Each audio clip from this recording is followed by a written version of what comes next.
Ate Chingli, may bigla ang thunderstorm ngayong araw, kaya kailangang i-update ang flight path.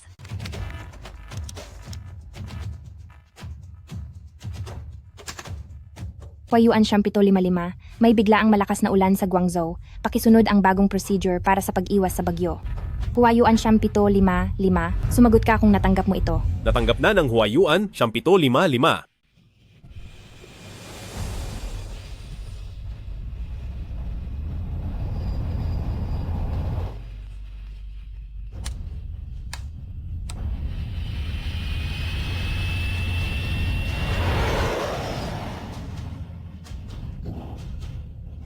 Talagang ikaw ang bida sa ating control center. Sa loob lang ng 1 minuto ay na-update mo na ang flight route. Dahil kay kapitan mo kaya pumunta si Ate Chingli dito sa ating control center. Ang pangarap niya ay ang maging isang piloto talaga. Yi Qingli, kung ipipilit mong makipagkita kay Mu Huayuan na isang mahirap na lalaki, ituturing ko na wala na akong anak. Ngayon ang pang 2,535 araw. Mula nang isuko ko ang pangarap kong lumipad at ang pagiging anak ng pamilyang Shen para hintayin ang ligtas na paglapag ni Mu Huayuan at ito rin ang 7 taon ng aming kasal. Ate Kingli, ang iyong kapitan mo ay ligtas ng nakalapag.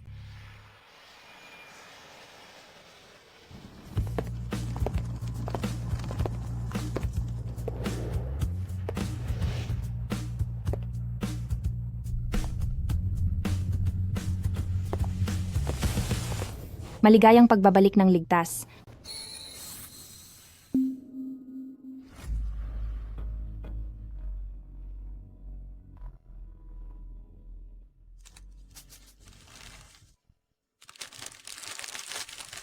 Napagod ka ba?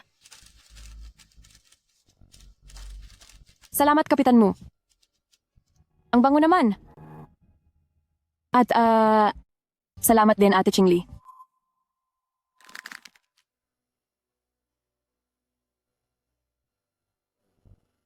Matagal nang hindi nagkita ang mag-asawang Mu.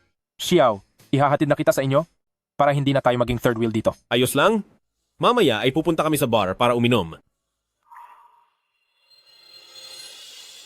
Huayuan, mas sweet dapat kayo dahil ngayon lang ulit nagkita. Mahigit kalahating buwan ka ring hindi nakauwi. Umuwi ka muna para samahan si Ate Chingli.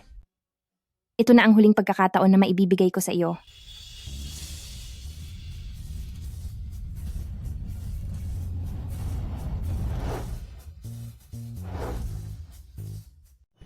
Bumalik ka na muna.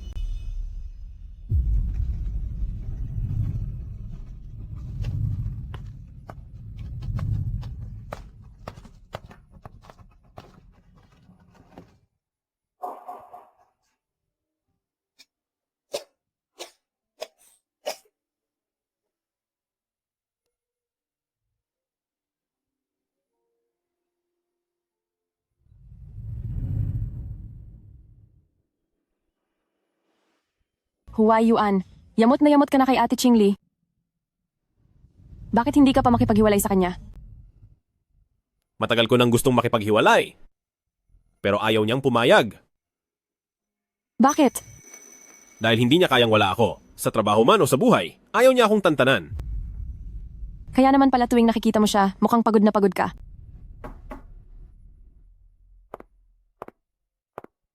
Ye Qingli, yung pag-uusap namin ni Xiao kanina, narinig mo ba lahat? Oo.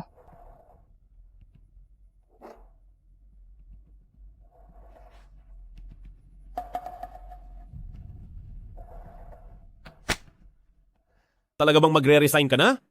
Aprobado na ito. Pumunta lang ako rito para sabihan ka. At saka, pinirmahan ko na rin ang divorce papers na iniwan ko sa bahay. Hindi na kita kukulitin pa.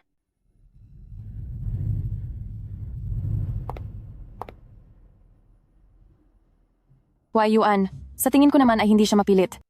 Ngayong maayos na ang lahat, malaya ka na. Masyado mo siyang minamaliit. Mag-isa na lang siya sa buhay, kaya imposible na basta-basta na lang niya akong pakakawalan.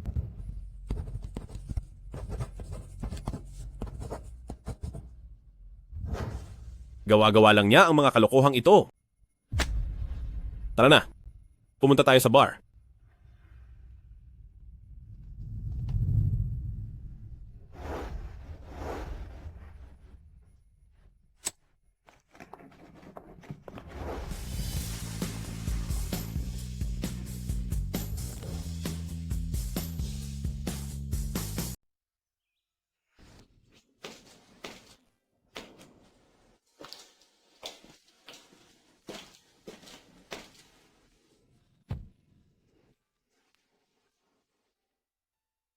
Senyorito, bakit po uminom na naman kayo ng ganito karami? Aling Joe? Yung madalas kong gamitin na gamot sa sakit ng ulo, nasaan na? Dalhin mo rito sa akin. Senyorito, si Madam po ang laging nagmamasahe sa inyo.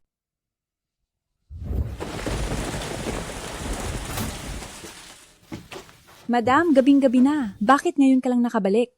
At may sugat ka pa. Kailangan laging uminom ni Huayuan para sa trabaho, kaya sumasakit ang ulo niya pagkatapos. Pumunta ako sa bundok para sa isang matandang doktor at may natutunan akong mga teknik sa masahe para matulungan siyang guminhawa ang pakiramdam at para makatulog siya ng mahimbing. Nasaan siya? Papuntahin mo siya rito. Nag-impake na po si Madam at umalis na? Nag-iwan din po siya ng divorce papers.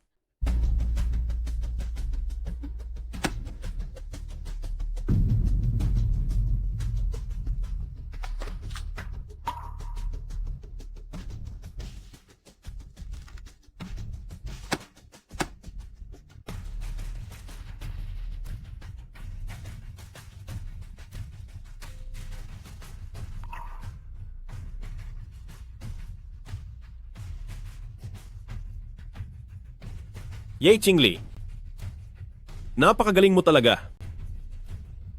Kung talagang matapang ka, huwag ka nang babalik habang buhay.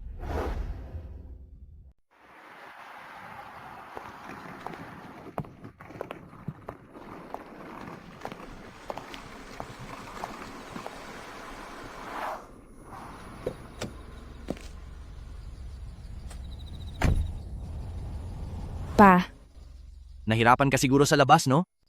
Umuwi ka na sa atin, anak. pa. Pa, hindi po ako naging mabuting anak. Hindi ko po dapat ginawa iyon para kay Mu Huayuan hanggang sa puntong tinalikuran ko ang relasyon nating mag-ama. Nagkamali po ako. Tumayo ka na. Normal lang na magkamali sa pagpili ng tao.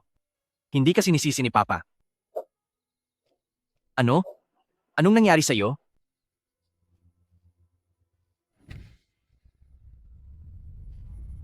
May malalang sakit po ako sa sikmura. Nag-resign na po ako at balak ko nang magpagaling para magpatuloy sa buhay. Walang hiyang muhuayuan na iyon. Gaano ka ba niya pinahirapan? May kilala si Papa na isang mahusay na doktor na ang pangalan ay Ji Shichuan.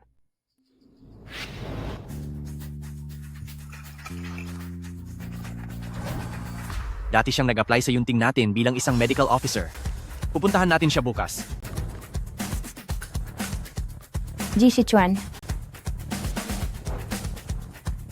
Ji Shichuan. Tama na. Tama na. Tumigil kayo. May isa pang nagpunta rito. Ibigay mo rin ang bayad para sa proteksyon.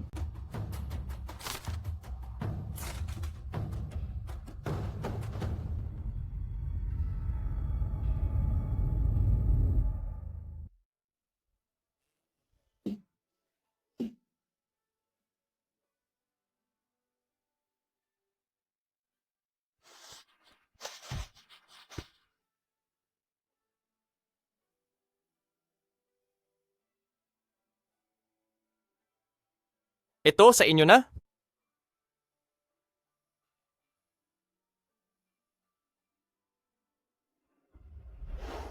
Siya kaya iyon? Pinapasundo sa atin ang medical expert na magtatrabaho sa kumpanya, si Ji Shichuan.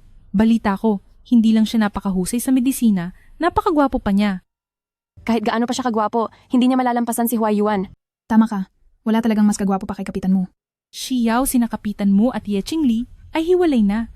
Magpapakasal na ba kayo? Siyempre naman, hindi marunong mag-ayos si Ye Qingli. Mukha na siyang 40 taong gulang na matandang ginang. Ang isang tulad ko na batang magandang flight attendant ang itinadhana para kay Kapitan Mo.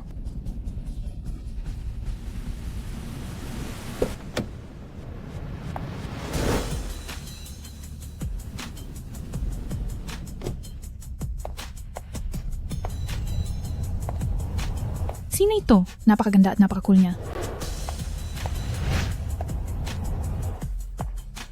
Ye Qingli? Ye Qingli, Ye Qingli, ganyan ang suot mo. Hanggang sa hindi ka na kailangan ni Huayuan, tsaka mo lang naisipang umakit ng lalaki. Gawain mo yan at wala akong balak gawin yan. Ikaw, sinasabi mo lang yan dahil hindi mo ako mapantayan, kaya mo yan nasasabi. Tama. Sa isang babaeng nasa middle age na tulad niya, kahit ano pang ayos niya, wala ring lilingon sa kanya. Siya na siguro si Dr. G. Ang gwapo niya.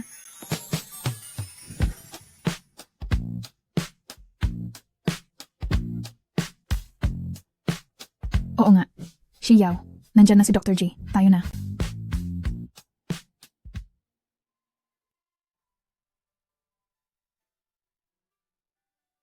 Dr. G. Matagal na tayong hindi nagkita. Matagal na tayong hindi nagkita. Alam ko na ang kalagayan mo. At ngayon, dadalhin na kita sa ospital para magpagamot. Sige po.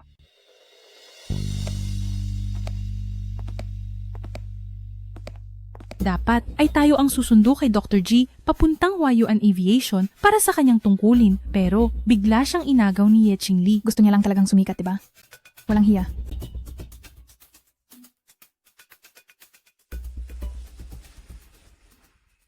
Ihahatid muna kita sa ward para makapagpahinga at ngayong hapon na ang operasyon mo. Sige po. Ye Qingli. Alam ko namang nag-iinarte lang si Ye Qingli, hindi niya kayang lumayo sa akin.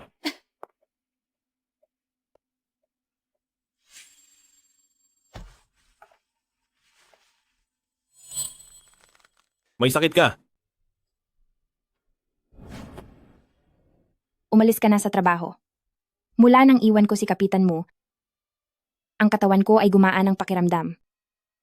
Bakit naman ako magkakasakit? Kung hindi ka naman pala may sakit, bakit ka sumasama sa doktor na ito? Sinasadya mo ba akong pagselosin? Iwalay na tayo. Kaya pakiusap kapitan mo, huwag ka nang mag-ilusyon. Ye Qingli. Kaya kitang bigyan ng bahay, kotse, pera, at pati trabaho. Ang mahirap na doktor na ito ay walang maibibigay sa iyo. Hindi ako pulube para mangailangan ng limos mo. Ang pag-ibig mong walang saysay, hindi ko kailangan at hindi ko rin hinahanap. Pwede ba, huwag ka nang mag-eskandalo? Kung magpapakumbaba ka ngayon, hahayaan kitang bumalik sa pamilyang mo. Pamilyang mo. Hinding-hindi na ako babalik doon. Ye Qingli, hindi ka naman ganyan dati. Noon, kahit anong gawin ko, hindi ka nagagalit. At lagi ka lang sunod-sunuran sa bahay. Noon ay dahil sa nakakatawang pagmamahal ko para sa iyo, pero ngayon gising na ako sa katotohanan. Hindi mo deserve ang mahalin, lalong hindi mo deserve ang mga sakripisyo ko. Tapos na ang lahat sa atin. Ikaw. At ako, maghiwalay na tayo ng maayos.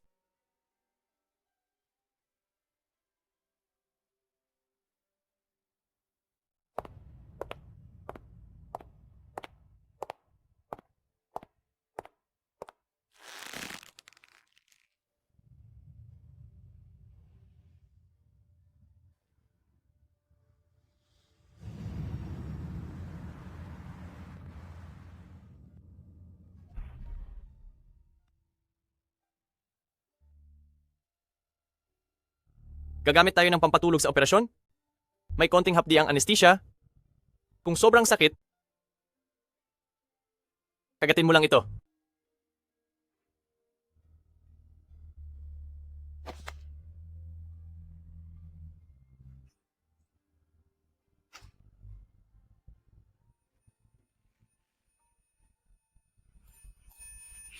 Maligayang pagbabalik ng ligtas. Salamat po, kapitan mo. Matagal ko na rin gustong makipaghiwalay. Pero alam kong hindi niya iyon magagawa. Bakit po? Dahil hindi niya kayang mabuhay nang wala ako. Ye Qingli. Ang makita mo ngayon ang totoong mukha ni Mu Huayuan ay isang malaking awa mula sa langit. Siguradong malalampasan ko ang sakit na ito at mabubuhay ako ng masigla. Matulog ka na muna ng mabuti.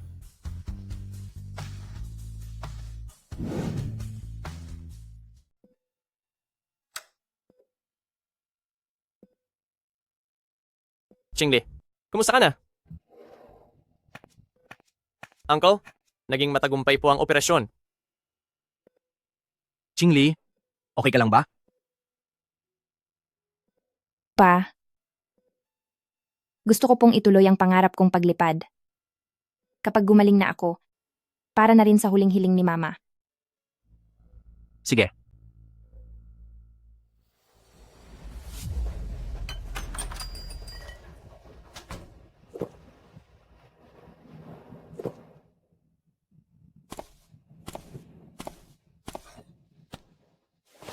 Ang kapitan mo ko, kung mismo na si Ate Chingli, puntahan mo na siya mismo. Bakit mo pinahihirapan ang sarili mo na uminom mag-isa? Pupuntahan ko siya? Tingnan natin kung hanggang kailan niya balak mag-inarte. Kapag iniwan niya ako, siya lang ang mahihirapan. Babae kasi siya, mahiyain lang. At saka, hindi talaga maayos ang kalusugan niya, mahirap na kapag mag-isa siya sa labas, baka kung ano ang mangyari. Noong aksidente sa kotse 1 taon na ang nakakalipas, matapos niyang mawalan ng bata, hindi na naging maayos ang katawan niya.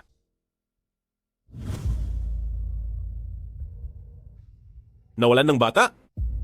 Huwag mong sabihin, bilang asawa niya, hindi mo man lang alam na nawalan siya ng bata?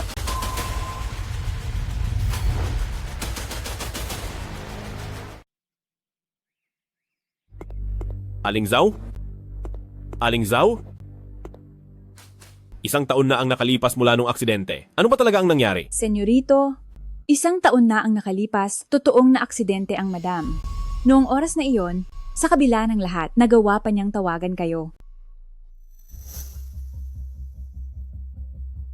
Senyorito, di ba't ngayong gabi ang balik ng inyong flight? Ang madam, may nangyaring masama sa kanya? Maliban sa pag-uutos ng pag-uutos doon sa control center, ano pa bang pwedeng mangyari sa kanya? Simula ngayon, ayoko nang malaman ang tungkol sa kanya. Huayuan, may magandang palengke sa malapit. Pasyal tayo mamaya. Sige?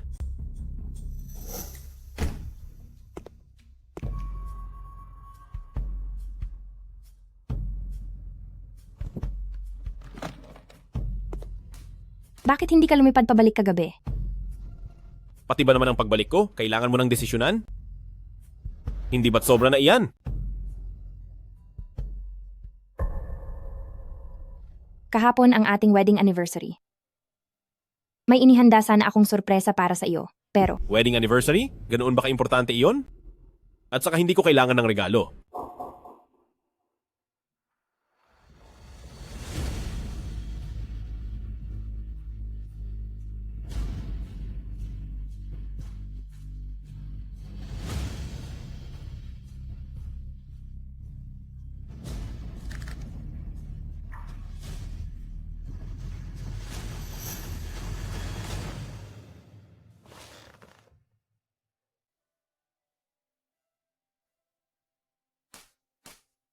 Ang regalong gusto niya palang ibigay ay ang anak natin.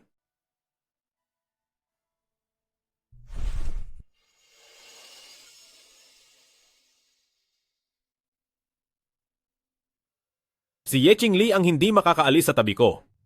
Basta't bumalik na siya ngayon, ang tungkol sa diborsyo at pagbibitiw niya ay kakalimutan ko na. Alam ko na, babalik at babalik si Ye Qingli sa akin.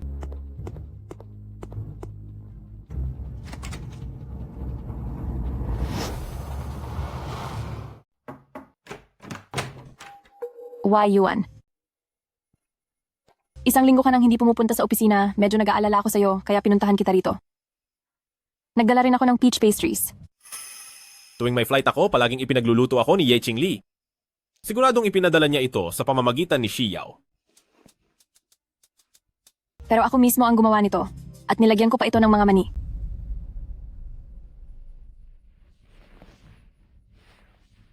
May allergy ako sa mani. Pasensya na, Huayuan. Hindi ko alam na may allergy ka. Mag-iingat na ako sa susunod.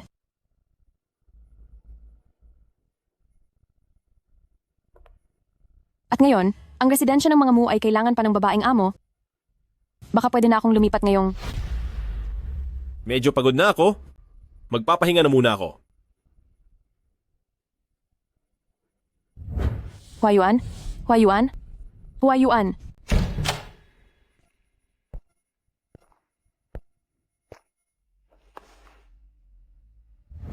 Mahal. Bakit mas maaga ka pang gumising kaysa sa akin na may maagang flight? nabalitaan ko kay Aling Zhao na paborito mo ang peach pastries noong bata ka pa, kaya gumawa ako ng ilan, tikman mo, walang mani ang mga iyan. Subuan mo ako.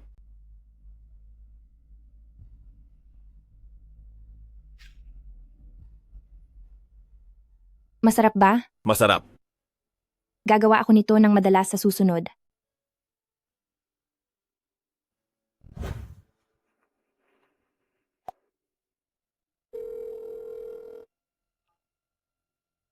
Yeching Lee, hanggang kailan mo ba itutuloy ang pakikipagdiborsyo mong iyan? Seryoso ako sa pakikipagdiborsyo.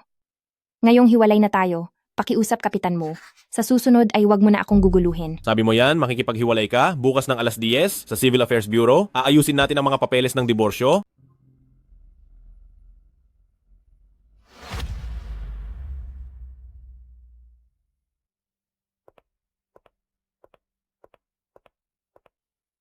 Ang usapan ay alas 7 ng gabi. Pero 5 minuto na ang nakalipas. Alam kong ayaw mo talagang makipaghiwalay. Pasensya na, na-traffic ako sa daan, tara na. Yeching Lee, wala kang matatakbuhan o masasandigan kapag iniwan mo ako. Mapupunta ka lang sa kalsada at mawawalan ng tirahan. Mayroon akong mauuwian. Hindi ako pumunta rito para makipag-away sa iyo. Pumasok na tayo sa loob. May bahay? Huwag mo na akong paglaruan ng mga pakipot mong diskarte, hindi mo ako kayang iwan. Muhuway Yuan. Sa hitsura mong iyan ngayon, pakiramdam ko ay ang 7 taon kong paghihirap ay naging walang kwenta. Ngayong nasa tabi kita sa bawat segundo, nasusuka ako. Anong gagawin mo? Uuwi tayo. Hindi ako sasama sa iyo pabalik. Sinasabi ko sa iyo, ang mga gusto ko, wala pang sinumang nangangahas na tumanggi sa akin. Bitawan mo ako. Bitawan mo ako. Bitawan mo ako.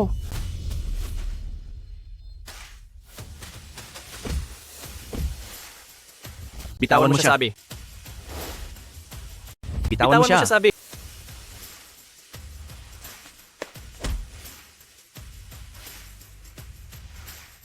Iuuwi ko na ang asawa ko. Bakit nakikialam ang isang katulad mong estranghero? Yeching Lee, sabi mo kanina ay may bahay ka ng mauuwian. Ibig bang sabihin ay matagal ka na sa bahay niya at may nangyari na sa inyo? Sinasabi ko sa iyo, hindi pa tayo hiwalay. Muhuway Yuan. Nakasusuka ka talaga. Dahil hindi ka naman pala rito pumunta para sa diborsyo natin, magkita na lang tayo sa korte. Dr. G, tayo na. Yeching Lee, sinasabi ko sa iyo, maraming babae ang nakapaligid sa akin. Kapag sumama ka sa kanya ngayon, wala na talaga tayong pag-asa pang magkaayos. Mas mabuti pa nga iyon.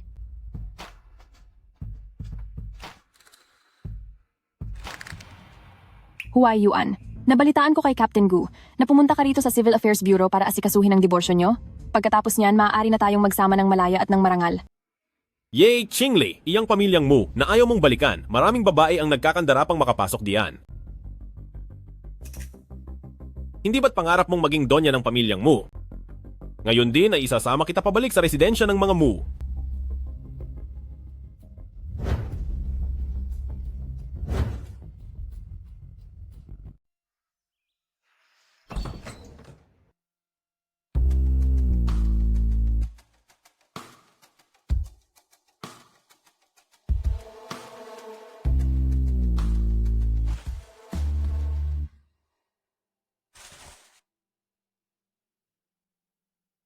Yeching Lee, ngayong wala ka na, ito na ang normal kong buhay.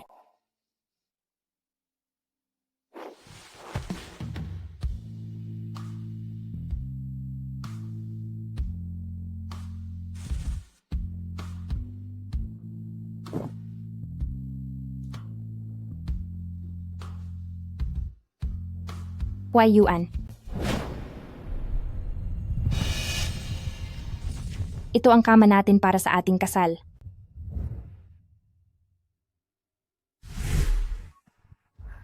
Huway Yuan, anong nangyari? Sasabihan ko si Aling Zhou na ihanda ang guest room para sa iyo.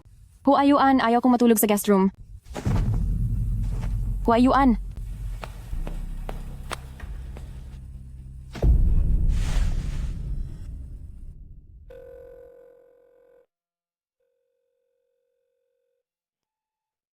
Yeching Lee, mas mabuting huwag mo nang sagutin ang tawag ko habang buhay. Senyorito, handa na po ang guest room. Sige, Senyorito, nag-aalala po ba kayo tungkol sa asawa nyo? Kung hihingi po kayo ng tawad sa kanya ngayon, baka sakaling bumalik pa siya. ako hihingi ng tawad sa kanya? Ako pang magbababa ng pride at hihingi ng tawad sa kanya. 7 taon na kayong kasal ni Madam. Napakaganda ng samahan niyo noon. Ngayon, si Madam, siguradong dahil lang ito sa isang bagay, nagtatampo lang siya sa iyo at gusto lang niyang magbago ka. Hinding-hindi ako hihingi ng paumanhin. Sa pag-alis niya, siya lang ang magsisisi.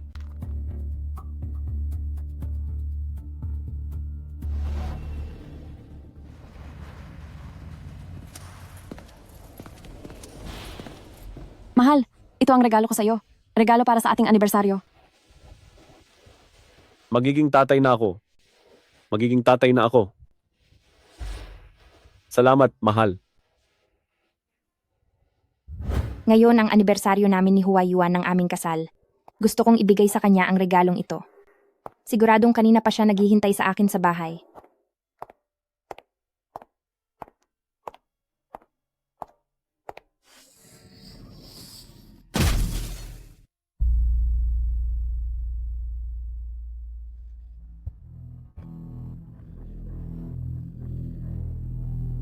Anak.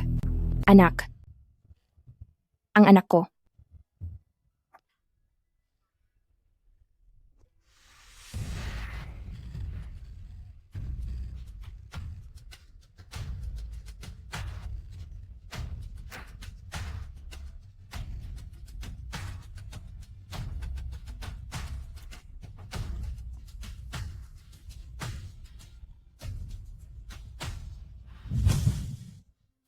Siguro kung nasagot ang tawag na iyon, ay nandito pa sana ang anak ko.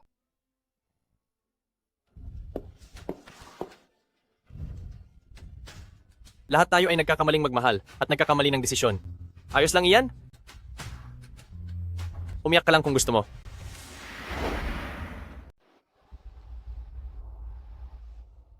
Hindi ako nalulungkot para sa kanya, kundi para sa aking nawalang anak na hindi nabigyan ng katarungan. Bukas, maghahain ako sa korte ng petisyon para sa diborsyo, para tuluyan nang makipaghiwalay sa kanya. Pagkalabas ko ng ospital, ibubuhos ko na ang lahat ng aking atensyon sa pangarap kong maging piloto. Sige, susuportahan ka namin ni Tito. Sige po. Chairman, ito po ang resulta ng pagsusulit ng dalaga para sa pagkapiloto. Gaya ng inaasahan sa anak ni Shen Huiping. Chairman Shen. Ang physical exam ni Yi Qingli at ang actual flight test ay pasado na. Handa na po siyang lumipad kahit anong oras. Sige po. Dad, ngayong hapon, ipaghahanda kita ng isang simpleng welcome ceremony. Mag-iimbita ako ng mga bigatin sa aviation industry para makilala mo sila at makapag-usap kayo ng mabuti. Sige.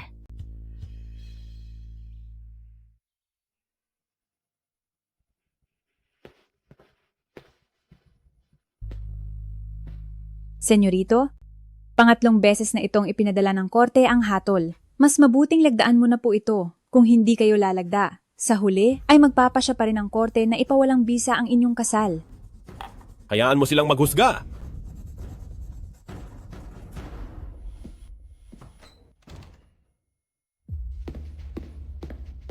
Mu Huayuan, kalahating buwan kang hindi lumipad dahil lang kay Ye Qingli.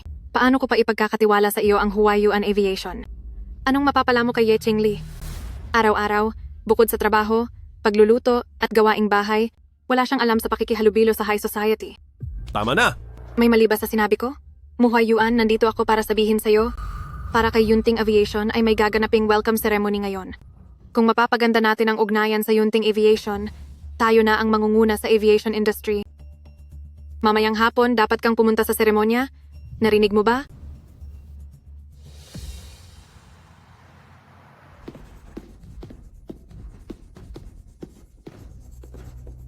Ye Qingli. Ye Qingli. Anong ginagawa mo rito? Huayuan ay naglalasing lang sa bahay araw-araw. Kasalanan mo itong lahat, malas ka. Ikaw. Sige, tawagin mo akong malas. Madam Mu, pinapakita lang nito na wala kang breeding. Ikaw. Kapitan, ngayon natuto ka na ring manggaya? Ang anak ko ay naging kapitan, at naging kapitan ka na rin. Alam ko na, hindi mo lang kayang iwan ang magaling kong anak. Kung talagang hindi ko siya kayang bitawan, bakit hindi ako pumunta sa inyong Huayuan Aviation? Dahil iyon sa gulo ng divorce nyo, na hindi na maayos at nahihiya ka nang bumalik. Pumasok ka sa Yunting Aviation at naging kapitan, hindi ba para lang magkaroon ka ng koneksyon sa amin? Nandito ako ngayon para makipagtulungan kay Chairman Shen. Sa oras na iyon, ang Huayuan Aviation namin ay hindi mo na kayang abutin. Sigurado ka bang maabot mo sila? Assistant Lin, pakiusap. Paalisin mo siya. Opo. Security. Anong ginagawa nyo? Bitiwan nyo ako. Nandito ako para kay Chairman Shen. Anong ginagawa nyo? Bitawan nyo ako. Narito ako para hanapin si Chairman Shen.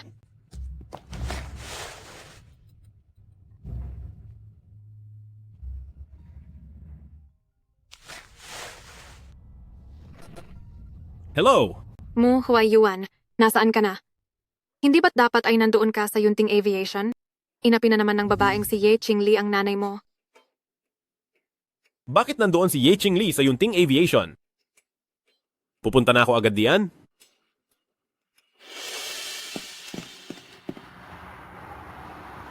Nagpapasalamat ako sa industriya ng abyasyon at sa pagdalo ng mga kagalang-galang nating senior. Nagpapasalamat din ako kay Chairman Shen sa inihanda niyang welcome ceremony para sa akin. Dahil dito, mas marami pa akong matututunang kaalaman mula sa inyong lahat. Papasukin niyo ako. Sabi nang papasukin niyo ako. Qingli. Ikaw nga talaga. Qingli. Ikaw nga talaga. Sino po siya? Chairman Shen, President Gu, President Fu, at sa inyong lahat ng mga kapitan, siya po ang aking anak, ang presidente at kapitan ng Huayuan Aviation. Qingli, hindi mo naman kailangang para sa akin ay maging isang piloto. Ang posisyon para sa controller sa Huayuan Aviation ay laging nakalaan para sa iyo. Para sa iyo, Mu Huayuan, paano mo nagagawang maging ordinaryo na nga lang? Pero ang lakas pa rin ng loob mo? Talagang sumusobra ka na ah. Ye Qingli, isa ka lang namang asawang hiniwalayan ng aming pamilyang Mu na isang itinakwil na babae.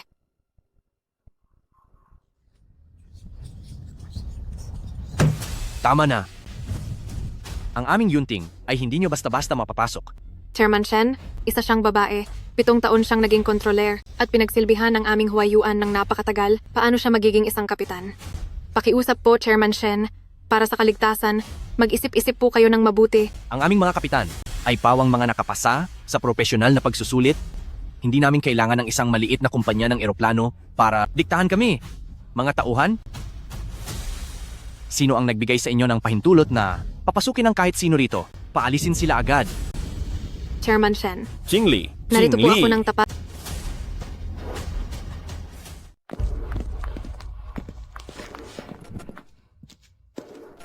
Ye Qingli, talagang pumasok lang yan sa Yunting Aviation dahil sa koneksyon.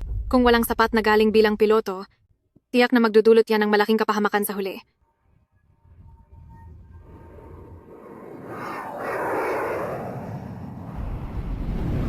Nagkaroon ng biglaang pagbaha sa bus kahapon. At may mga kababayan tayong na-stranded doon, ang Yunting Aviation at iba pang mga airline ay nagpadala ng tulong. Ngayon naman, hayaang kapanayamin natin ang isa sa mga natatanging tumulong, si Kapitan Ye. Nabalitaan po namin kauna-unahan niyo itong flight at malubha ang landslide sa bus. Paano niyo po napanatili ang pagiging kalmado sa panganib, mabilis na nakapagdesisyon, at matagumpay na naibalik ang mga kababayan sa bansa? Nagkaroon ng biglaang pagbaha sa bus kahapon at may mga kababayan tayong na-stranded doon. Ang Yunting Aviation at iba pang mga airline ay nagpadala ng tulong. Ngayon naman, hayaan niyo kaming... Ang Huayuan Aviation din namin ay nagpadala ng rescue team. 7 taon ng piloto si Huayuan, kaya siguradong sa kanya ang parangal na iyon.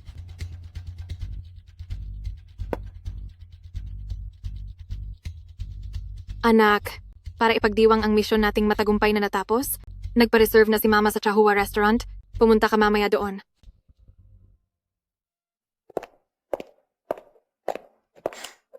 Pa.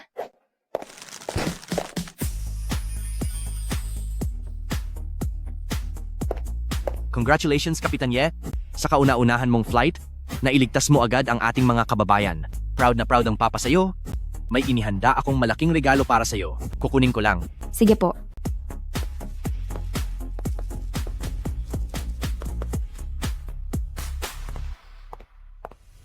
Ye Chingli, sinusundan mo ba ako? Bakit? Hindi ka ba naging maayos sa Yunting Aviation at gusto mong bumalik at sumipsip sa amin sa Huayuan? Sinasabi ko sa iyo, hindi iyan mangyayari. Ma, Anak, bakit nasugatan ang kamay mo? Dahil po sa support mission, nahirapan ka ng husto. Sa totoo lang, si Kuya Huayuan ay hindi naman. Halika na, nakapag-order na si Mama ng pagkain. Chingli? Nasugatan ako, pwede ka bang bumalik para alagaan ako? Gusto kong makain ang ginagawa mong peach pastry.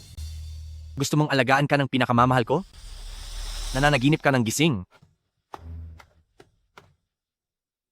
Chairman Shen, noong support mission sa bus, kami sa Huayuan Aviation ay nagpadala rin ng mga tauhan.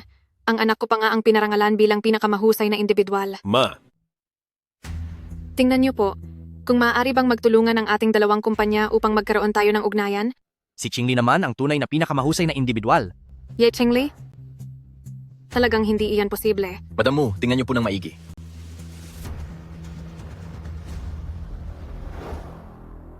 Ano ito nangyari? Gayong malinaw na naging controller siya sa loob ng 7 taon. Chingli? Bigla kang nagdesisyong maging isang piloto. Dahil ba ito sa akin? Hinding-hindi. 15 taon na ang nakakalipas, ang aking ina ay dahil sa maling utos ng isang controller, na aksidente ang eroplano at hindi na siya nagkamalay, hanggang sa sinabi ng ospital na hindi na siya magigising at kailangan na naming itigil ang pagpapagamot. Alam mo rin ang tungkol doon. Mula noon ay nagdesisyon na ako na ipagpatuloy ang pangarap ng nanay ko. Kaya lang, Sa hinaharap kapag piloto na ako, kailangang makahanap ako ng isang controller na magiging asawa ko na maghihintay sa aking pag-uwi. Chingle, hirap mong nakapasok sa advanced class para sa mga piloto at natapos mo na ang lahat ng pag-aaral at pagsusulit. Sigurado ka na bang iiwan mo ang lahat para maging isang controller? opo. Ayaw kong ang nangyari sa nanay ko noon ay mangyari muli kay Huayuan. Ang maging piloto ay ang pangarap ko. Tara na, Chingli. Ipagdiwang natin ang tagumpay mo. Siguradong ang iyong hinaharap ay magiging napakaganda. Sige po. Sa unang lipad pa lang ay nakakuha na agad ng parangal, dapat noon pa iniwan ni Ate Chingli ang pagiging controller para maging piloto. Ako ba talaga ang naging hadlang sa kanya? Nagkukunwari lang siya. Tingin ko ay ang walang hiyang si Ye Chingli, ang umakit kay Chairman Shen para harangan ang pagtutulungan ng ating dalawang pamilya.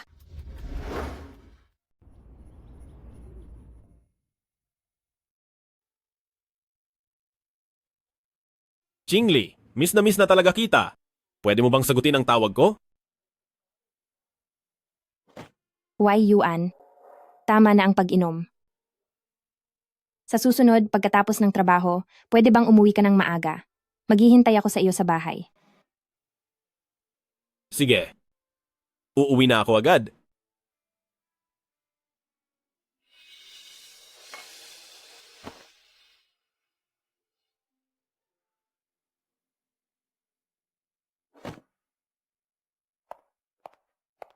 Muhuayuan, ayusin mo ang sarili mo. Dahil lang kay Ye Chingli, ang ganoong klase ng masamang babae, ay hindi karapat-dapat. Kahit sino pang ipakilala kong mayamang dilag sa'yo, ay mas higit pa sa babaeng si Ye Chingli. Iba si Ye Chingli sa kanila. Nagpakita na ang anak na babae ni Chairman Shen.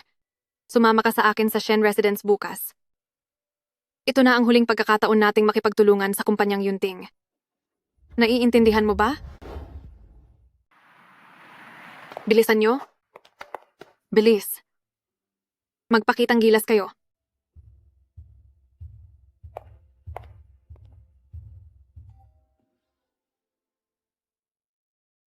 Miss, narito na po si Mu Huayuan at ang kanyang ina. Gusto niyo po ba silang paalisin? Wag na. Hindi na kailangang itago pa ang pagkatao ko. Ipaalam din natin sa kanila na hindi nila ako kayang abutin. Hindi ko kailangang sumipsip kay Muhuayuan para lang mabuhay. Masusunod po.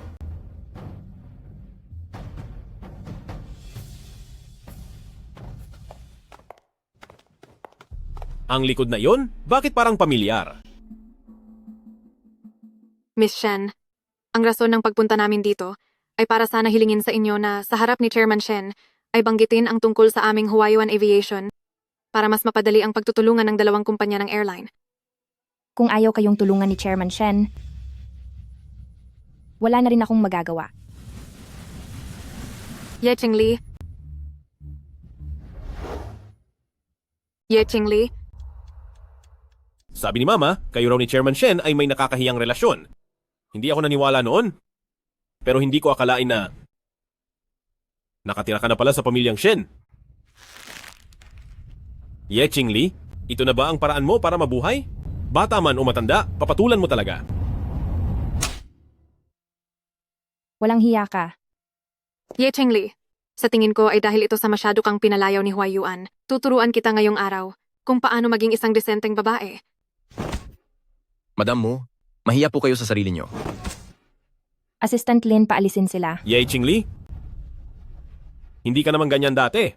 Gusto mo ba talagang manatili sa tabi ni Chairman Shen para lang maging isang babaeng sunod-sunuran? Ano man ang maging desisyon ko, wala na itong kinalaman kay Kapitan Mu. Lumabas na po kayo.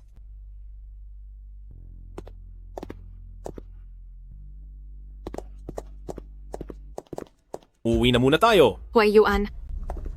Huayuan.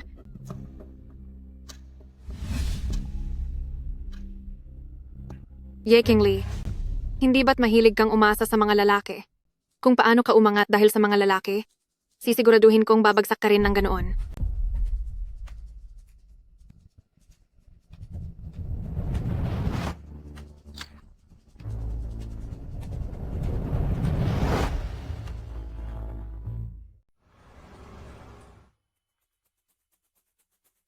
Huayuan, may naglabas ng balita na si Ate Qingli ay lihim na tinutustusan ni Chairman Shen.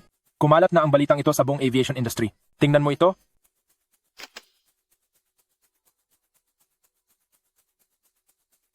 Saan ba talaga nanggaling ang litratong ito? Hindi ko alam kung totoo ba o hindi. Ma,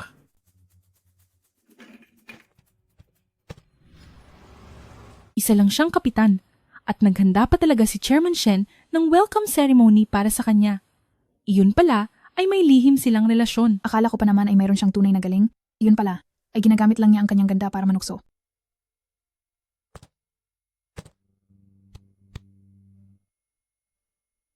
Qingli. Ang litratong iyon ay ikinalat ng aking ina. Narito ako para humingi ng paumanhin sa iyo.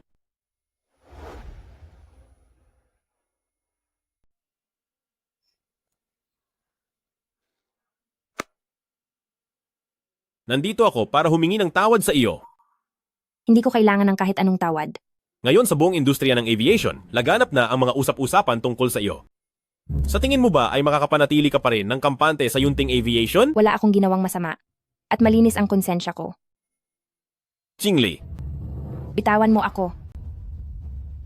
Bitawan mo ako, Mu Huayuan. Hiwalay na tayo. Qingli, maniniwala ako sa iyo sa huling pagkakataon. Naniniwala akong mahal mo pa rin ako at sa inyo ni Chairman Shen ay walang anumang maruming ugnayan. Bumalik ka na sa akin, please. Mahal kita noon, pero hindi na ngayon. Sana sa susunod, ang kakayahan mong magmahal ay hindi ganyan kahuli sa aksyon.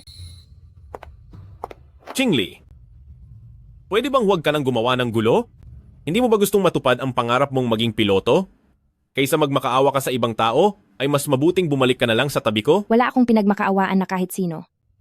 Ang pagiging piloto ay nakukuha ko sa sarili kong pagsisikap. Ye Qingli, kapag napagod na sa iyo si Chairman Shen, ay itatapon ka lang niya na parang basura. Siguradong pagsisisihan mo ito. Sino ang may lakas ng loob na gawin ito na siraan ang anak ko? Assistant Lin, linawin mo ang katotohanan sa internet. Pagkatapos, hanapin mo kung sino ang utak sa likod nito. Opo.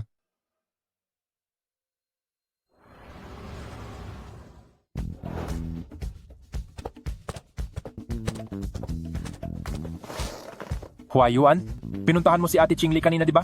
Tungkol sa issue nila ni Chairman Shen, totoo ba yon o hindi? Masyado ka yata ngayong bakante? Ang mga flight para sa buwang ito, pupunuin ko ang schedule mo. Wag po.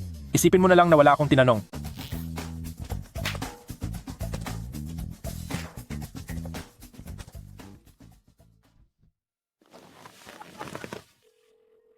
Magkano ang kailangan para maalis ang trending topic tungkol kay Ye Ching Li at ipatanggal yan? Kapitan Mu, ang trending topic na ito ay inalis na ni Senyorito G.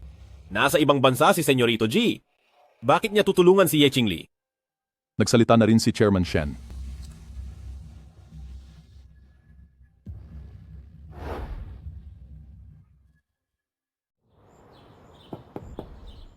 Pasok.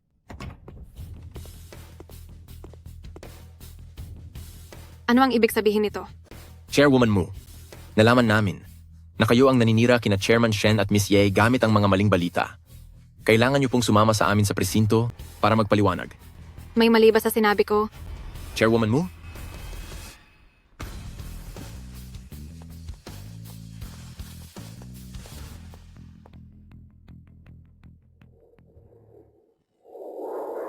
Nabalitaan mo ba? Ang nagpakalat ng maling balita tungkol kina Chairman Shen at Ate Ching Li ay si Chairwoman Mu pala. Nanghihinayang talaga ako para kay Ate Ching Li. Nag-alaga siya sa pamilya ni Kapitan Mu sa loob ng 7 taon, pero hindi siya tinanggap ng biyanan niya. At siniraan pa siya nito. Napakabuting tao naman ni Ate Ching Li. Medyo namimiss ko na nga siya.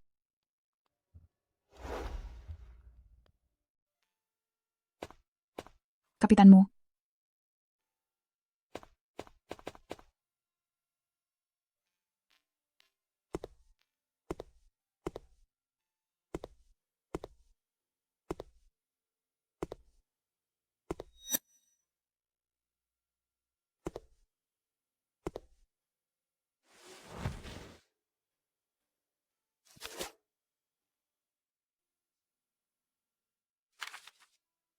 Hinihintay ang ligtas na paglapag ng Mu Huayuan sa ika-2,535 araw.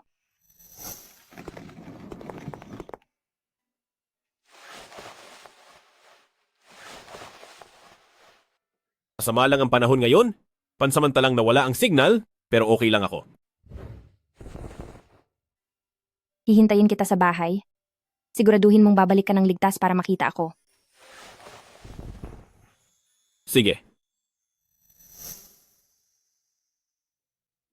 Pero ang hindi alam ni Huayuan, pangarap ko talagang maging piloto. Kaysa sa pagiging isang piloto. O ang sabay na humarap sa panganib, ang paghihintay ng isang controller sa balita ng ligtas na pagbabalik. Ang mas lalong nagpapahirap sa akin.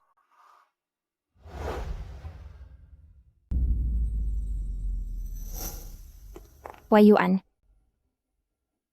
Nitong mga nakaraang araw ay madalas ang masamang panahon, kaya medyo nag-aalala ako. Kaya naman pumunta ako sa templo at kumuha ng anting-anting para sa kaligtasan mo.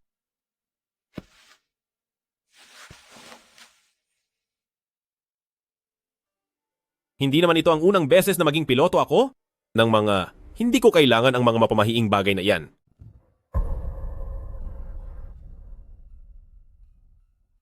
Huwag ka nang mag-alala ng husto.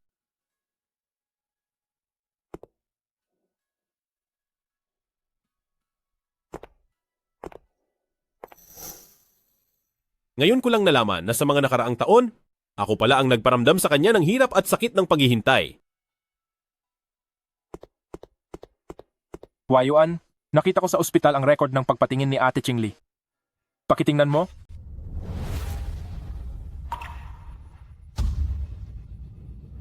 Cancer sa tiyan. Hindi maaari. Maayos naman siya palagi. Paano siya biglang magkakaroon ng cancer sa sikmura? Totoong-totoo iyon. Mismo si Dr. Zhao ang nagsabi sa akin. Siguradong? Ayaw niyang malaman na may sakit siya? Kaya niya ako iniwan, di ba?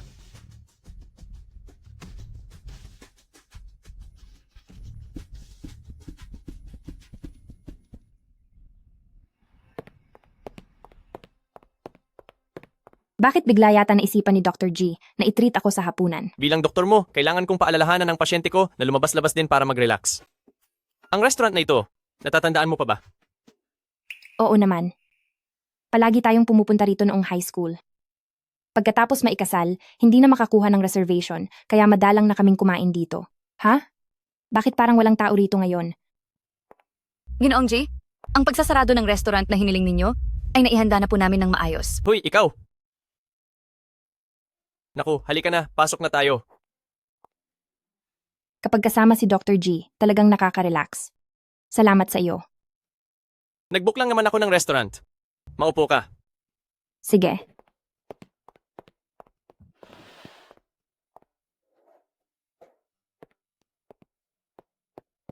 Jingli, ang tungkol sa cancer mo sa sikmura, bakit hindi mo sinabi sa akin?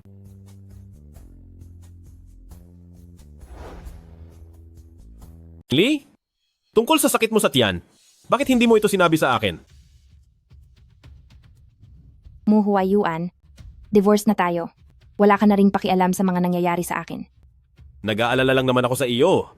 Natatakot ka ba na malaman kong may sakit ka? Dahil nag-aalala ka na baka may mangyaring masama sa iyo, kaya ka nakipaghiwalay sa akin? Huayuan, paano mo nalaman na gusto kong pumunta sa restaurant na ito?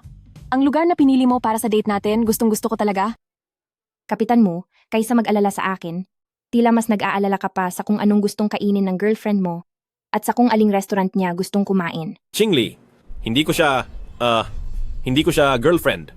Ikaw lang ang mahal ko. Huwag ka nang maging kampante. Ayoko nang magkaroon ng anumang ugnayan sa iyo. Kapitan mo. Pakiusap, umalis na kayo agad. Huayuan, hintayin mo ako. Pasensya na po sa nangyari. Jingli, may regalo akong ibibigay sa iyo.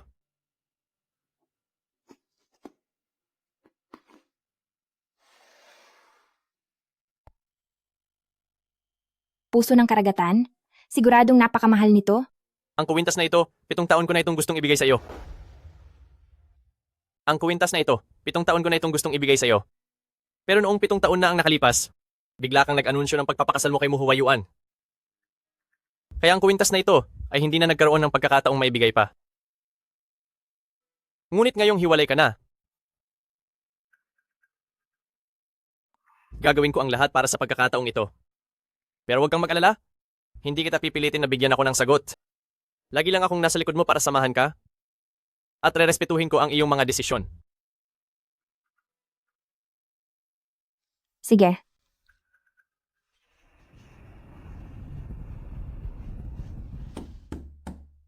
Tuloy? Pa, pinapatawag niyo po ako? Kamusta naman ang paglipad mo nitong mga nakaraang araw? Masaya po ako. Dahil ginagawa ko ang gusto ko. Ang ating yunting ay magiging international na. Kaya nag-imbita kami ng ilang banyagang airline para sa isang partnership. Ikaw ang dadalo doon para sa akin. Pagdating ng panahon, kailangan mo pa ring pamahalaan ang kumpanya. Anong klaseng trabaho ba itong ginagawa ni Assistant Lin? Tatanggalin ko na siya sa trabaho ngayon din. Wag na po. Hindi ko pwedeng iasa kay Papa ang lahat. Dahil lang sa ayaw ko siyang makita. May mga bagay na kailangan kong harapin at maranasan ng mag-isa.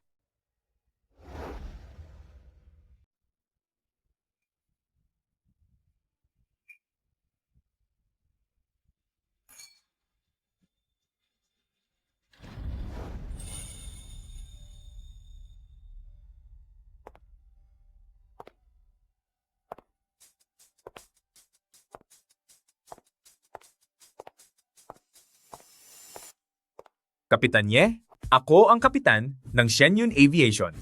Sa susunod, tungkol sa mga kaalaman sa paglipad, maaari tayong magpalitan ng karanasan? Sige po.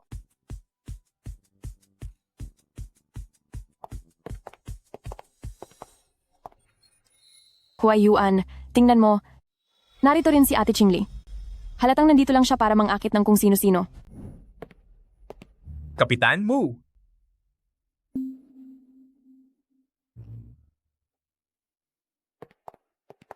Kumakatawan si Kapitan Ye sa pagdalo ng Yunting Aviation.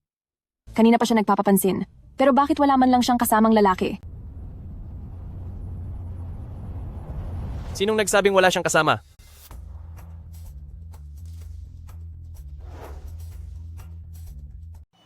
Sinong nagsabing wala siya?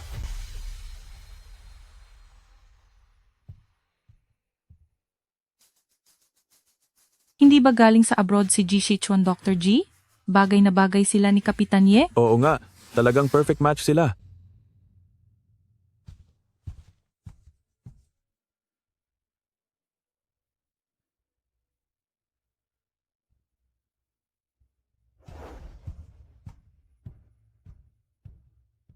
Pinadala kayo ng kumpanya nyo para pag-usapan ng partnership pero nandito ba kayo para lang makichismis? Baliw.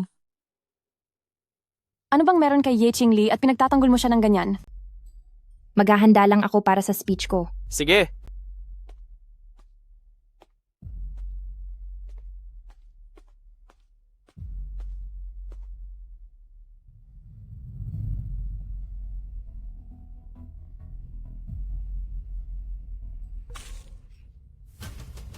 Ikaw.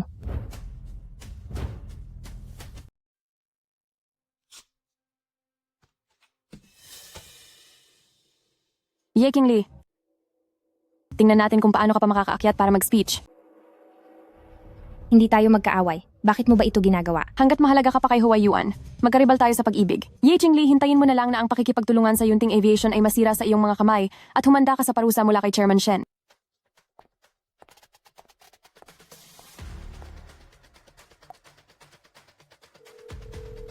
Hello, dalhin niyo rito ang gown ko na nasa kumpanya. Bilisan niyo, sa lalong madaling panahon. Bilis, kailangan na ni Miss ang gown.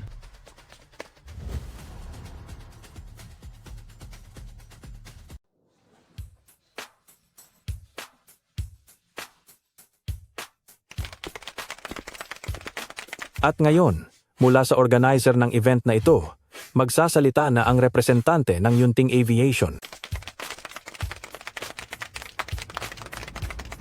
Hindi pa bumabalik si Ching Lee. Hindi kaya may nangyaring masama?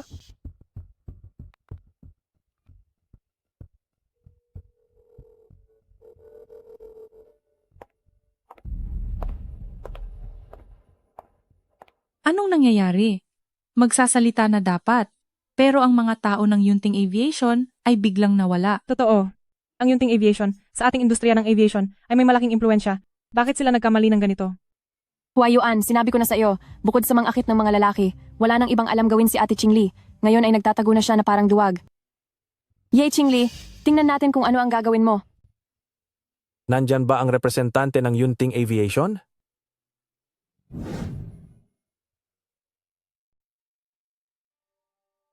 Paumanhin. Ang numerong inyong tinatawagan ay hindi maabot.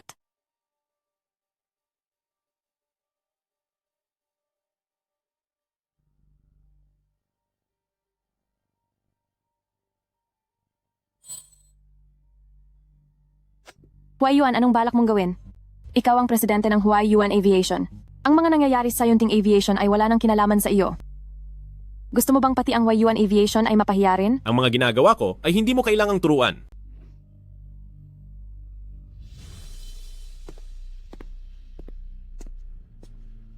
Ano na namang nangyayari? Bakit? Dapat ay kinatawan ng Yunting Aviation ang magsasalita, pero bakit si Dr. G ang umakyat? Oo nga, pero narinig ko na si Dr. G ay matagal nang may gusto kay Kapitan Ye, kaya hindi na nakakapagtaka kung siya ang magsalita para kay Kapitan Ye. Pero bakit ang Yunting Aviation ay biglang umatras sa huling sandali? Hindi naman siguro ganoon, di ba? Mga ginoo at binibini, ako po si Ji Shichuan. Dahil hindi nakatayo ang kinatawan ng Yunting Aviation para magsalita, humihingi po ako ng paumanhin sa inyong lahat. Dapat lang po talaga kaming humingi ng paumanhin sa lahat. Pasensya na po kung pinaghintay namin kayo.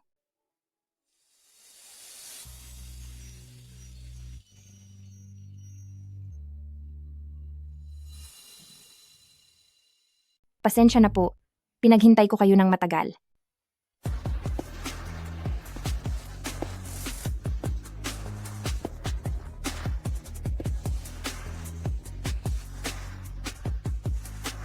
Napakaganda, napaka-elegante niya. Kapitan Ye, noong suot niya ang uniforme ng kapitan, napakagilas niya tignan.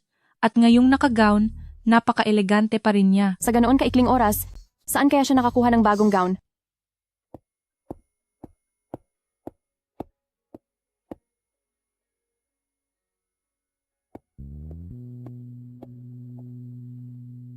Salamat po. Ye Ching Lee, naayos mo man ang problema sa gown, ano naman ngayon? Wala sa iyo ang papel ng talumpati. Tingnan natin kung paano ka magsasalita.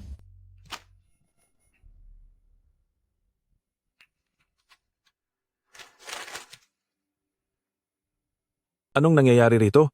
Hindi ba marunong magbasa ang kinatawang ito? Bumaba ka na kung hindi ka makapagsalita.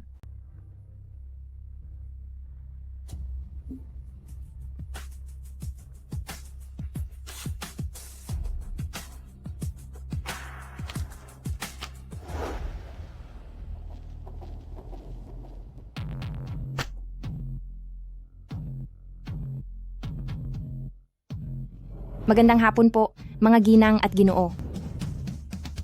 Magandang hapon, mga ginang at ginoo. Ako si Yeching Lee at isa ako sa mga piloto ng Yunting Aviation. Paano nangyari ito?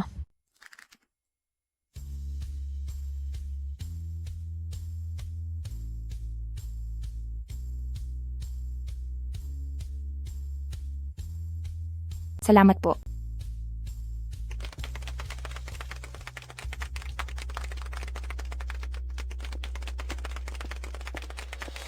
Naka-Ingles ang lahat ng paliwanag, iba talaga ang antas ng Yunting Aviation, talagang kakaiba.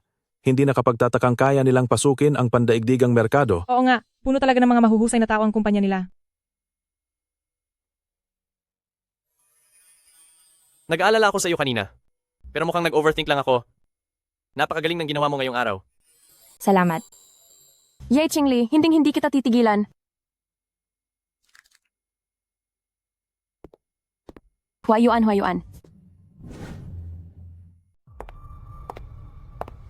Ye Qingli, hindi ko akalaing bukod sa pag-akit sa mga lalaki, ay may ibubuga ka rin pala. Masyado kitang minaliit. Ngayong alam mo na, bakit nagagawa mo pang magmayabang sa harap ko? Sa susunod, umiwas-iwas ka na lang sa akin. Ikaw. Huwag kang magmalaki sa harap ko.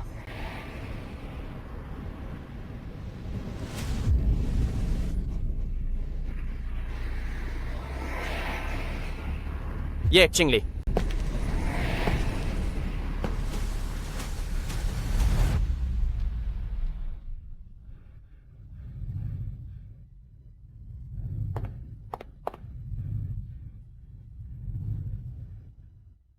Huayuan. Huayuan. Huayuan. Huayuan. Ngayong beses, maliit na sugat lang ito. Mag-iingat ka na sa susunod. Sige po. Sabi ko naman sa'yong ayos lang ako, pinilit mo pa rin akong dalhin dito para magpa-check up.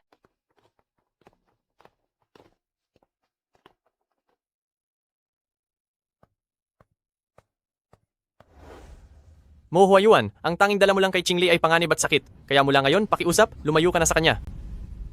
Si Chuan.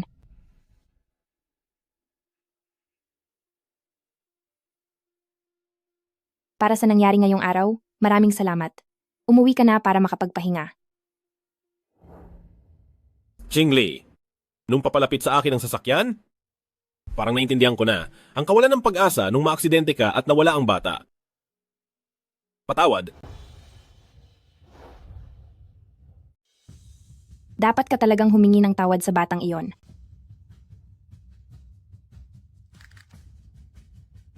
Ang tungkol sa operasyon mo at chemotherapy para sa sakit mo sa tiyan. Nalaman ko na rin ang lahat kay Dr. Zhu. Paano ba nalaman ang tungkol sa sakit ni Qingli? Mga 6 na buwan na ang nakalipas, Kapitan Mu. Noong una, handa na si Ye Qingli para sa iyong paglipad. Naitigil na ang kanyang pagpapagamot. Napakabuting asawa. Sayang naman. Habang nasa proseso ng gamutan, makakaramdam ng pagkahilo at pagsusuka, pati na ang pananakit ng buong katawan. Mabuti na lang at nalampasan niya ang lahat bilang dati niyang doktor. Kampante na ang loob ko ngayong balitang magaling na siya. Qingli, simula ngayon ay hindi na kita muling pababayaan. Gagawin ko ang lahat para magampanan ang tungkulin ko bilang asawa. Tungkol sa ating diborsyo, maaari ba tayong magbalikan? Sinabi ko na sa'yo, hindi na kita mahal. Hindi kita mapapatawad at mas lalong hindi na tayo magkakabalikan. Dahil ba ito kay Jiang Xiao? Wala kaming ginagawang masama at wala akong nararamdaman sa kanya. Pwede ba? Huwag ka nang gumawa ng eksena? Ikaw ang gumagawa ng eksena. Maliwanag na ang isip ko ngayon. Lahat ng gamit ko sa villa, itapon mo na. Hindi ko na kailangan ang mga iyon. Ye Qingli? 7 taon na tayong kasal at sanay na tayo sa isa't isa. Kapag umalis ka, paano ko mag-isang haharapin ang buhay sa hinaharap? Mo Huayuan, masyadong makasarili ka talaga.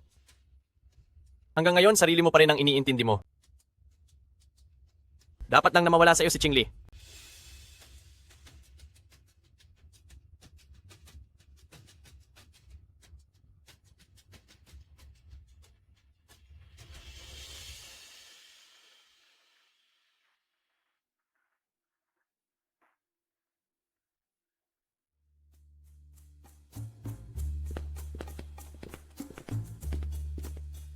Ang aking kapitan mo, 10 araw na kitang sinasamahan sa paglipad. Kung magpapatuloy pa ito, baka magkasakit ka. Magpahinga ka muna bukas. Why, Yuan? Nag-aalala lang ako sa'yo? Para lang ba sa isang Yeching Li ay kailangan mong magkaganito?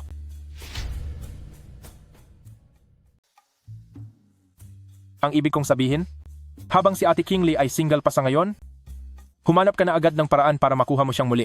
Dahil kung hindi, kapag nagpakasal na siya sa ibang lalaki, ay baka wala ka na talagang pagkakataon. Ang hadlang sa pagitan namin ni Yeching Li ay ang Ji Shichuan na iyon lang. Alam ko na ang dapat kong gawin.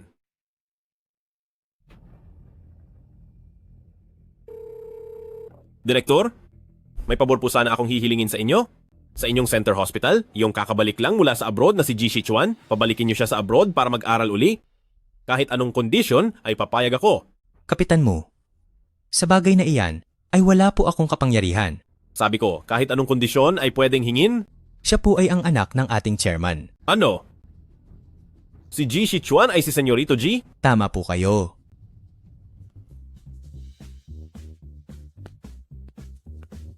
Kaya naman pala pareho silang mga senyorito at ako lang ang nagmukhang tanga rito.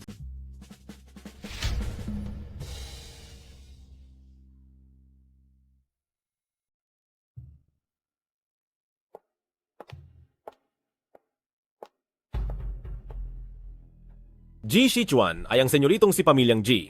Matagal na niyang itinatago ang kanyang tunay na pagkakakilanlan. Gusto ka lang niyang paglaruan at pagkatapos ay iiwan ka rin niya.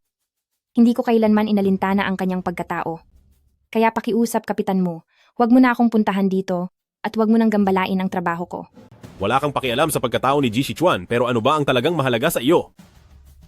Qingli, bumalik ka na sa Huayuan Aviation. Pakiusap naman. Tutulungan kitang matupad ang pangarap mong maging piloto muli.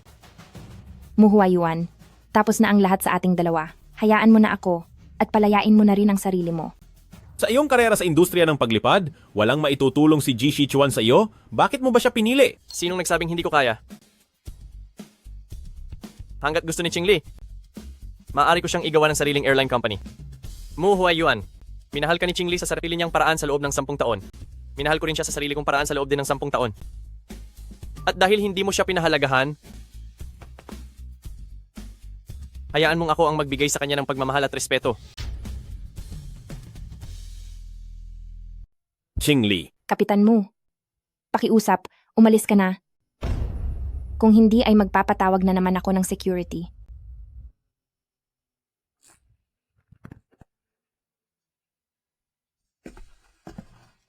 Dr. G, ay mali? Dapat pala ay tawagin kitang Senyorito G. Pasensya na. Itinago ko sa iyo ang tunay kong pagkakakilanlan. Dahil iniligtas mo ang buhay ko, patatawarin na kita ngayon. Bakit mo pala ako pinuntahan ngayon? Kailangan mo nang pumunta sa ospital para sa check-up. Senyoritang Ye?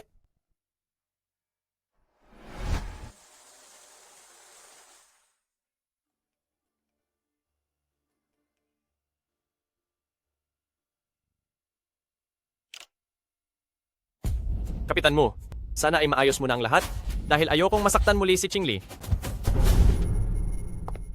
Huayuan, pwede ba akong pumunta sa bahay mo ngayong gabi para samahan ka?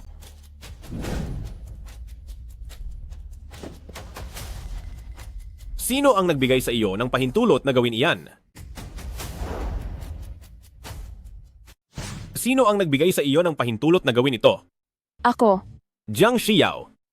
Hindi ko akalain na sa likod ng mabuti mong anyo, ganito pala ang tunay mong mukha. Gusto mo bang mapahamak si Ye Qingli? Huayuan, pakinggan mo ang paliwanag ko. Tama na. Plano mo ang lahat ng ito. Ikaw din ang dahilan kung bakit palaging nasasaktan si Ye Qingli. Pumunta ka na sa HR ngayon at magbitiw ka na sa trabaho. Ayaw na kitang makita pa. Huayuan, kailangan ko ang trabahong ito. Huwag mo po akong tanggalin, please. Wala na itong pag-uusapan pa.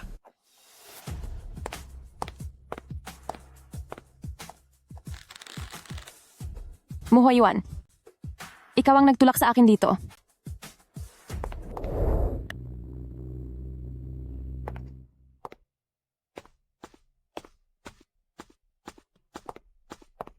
Tita mo?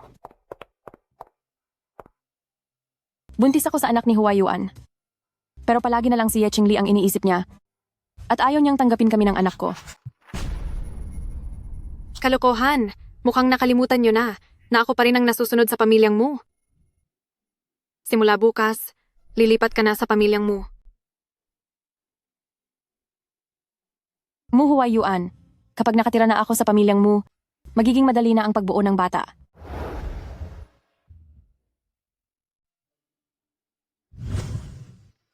Itsa-check kita. Sige po.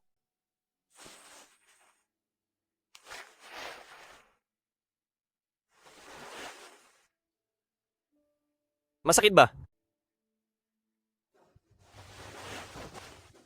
Paano rito?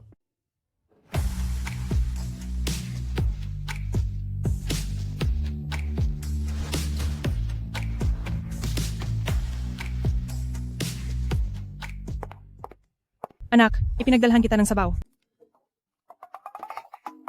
Ma! Tita, Anak, bakit hindi kayo nagsasara ng pinto habang may ginagawa? hindi po. Ma! Ano bang sinasabi nyo? Nagsasagawa lang ako ng check-up. Opo, tita. Pasyente po ako ni Sichuan. Sinitsek lang po niya ang kalagayan ko. Tinatawag niyang Sichuan ang anak ko? Mukhang silang dalawa ay may espesyal na ugnayan. Iha, may boyfriend ka na ba? Iha, may boyfriend ka na ba? Ma? Sige, hindi na ako magtatanong. Ito ang soup na niluto ko para sa inyo. Tikman mo na agad. Salamat po, tita. Hindi ba sabi mo, ay chicken soup ang dala mo para sa amin? Masarap ba? Kapag pumunta ka sa bahay namin, ipagluluto ka ulit ni tita. Ang mga pananaw ninyong mga kabataan, naiintindihan ni tita. Ayaw niyo na ang mga magulang ay masyadong nagmamadaling magpakasal o magkaanak kayo. Si tita naman, bata pa rin naman, kaya hindi ko pa iniisip ang mga iyon. Sa totoo lang. Huwag na. Tara, isasama ka ni tita na mag-shopping. Kapag naging masaya ang babae sa pag-shopping, pati sakit niya igagaling. Tara na. Teka lang po.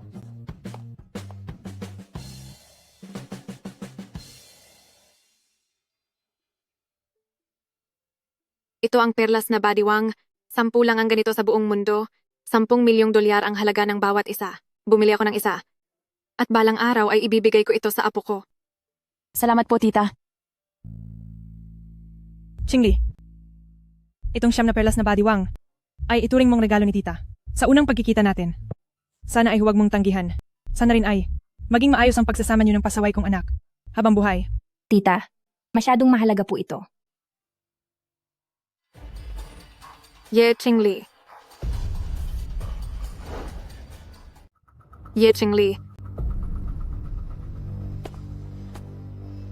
Mukhang pagkatapos mong iwan ang Chairman Shen, ay nakahanap ka na agad ng bagong pamilya. Anong panlilin lang ang ginawa mo?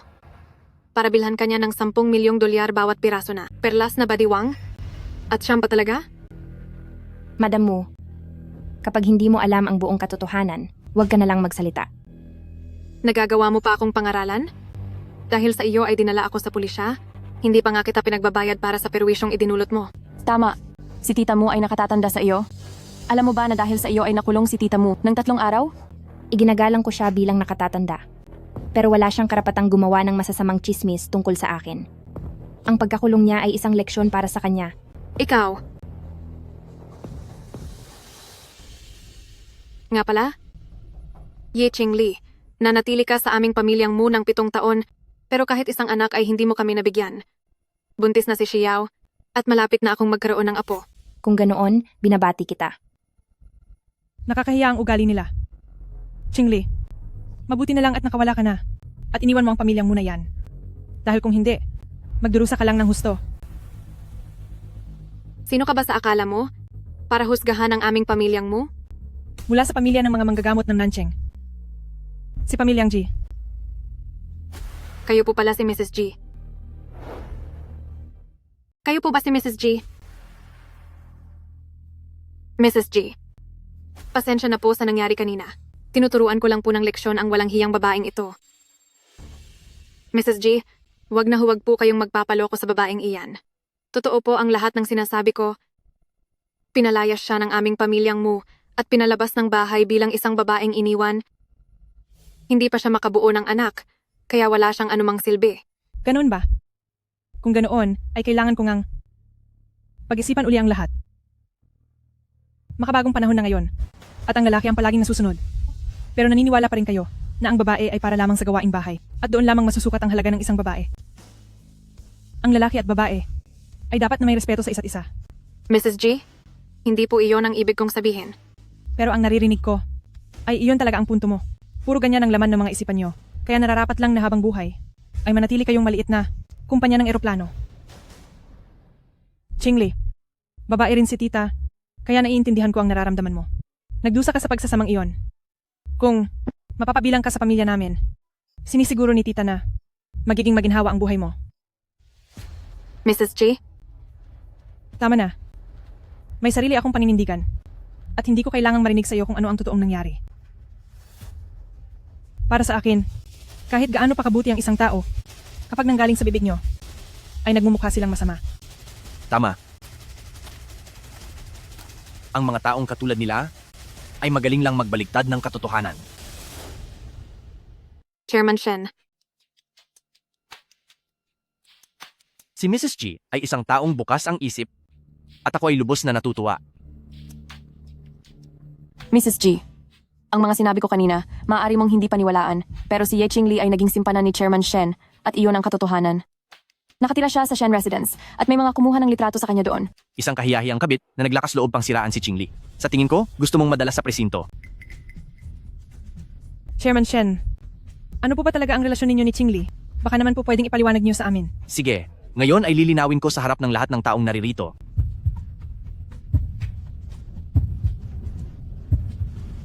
Si Ye Qingli ay ang anak ko na si Shen Huiping.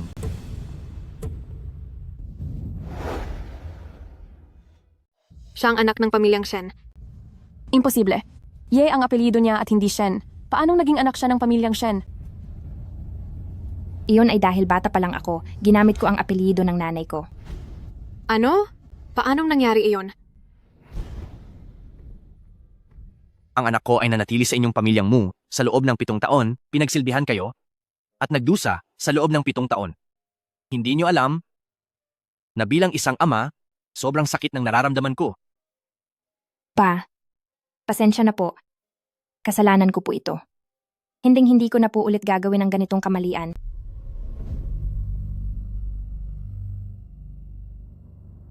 Kapag sinubukan niyo pang apihin ang anak ko, sisiguraduhin kong ang inyong Huayuan Aviation ay tuluyang malulugi.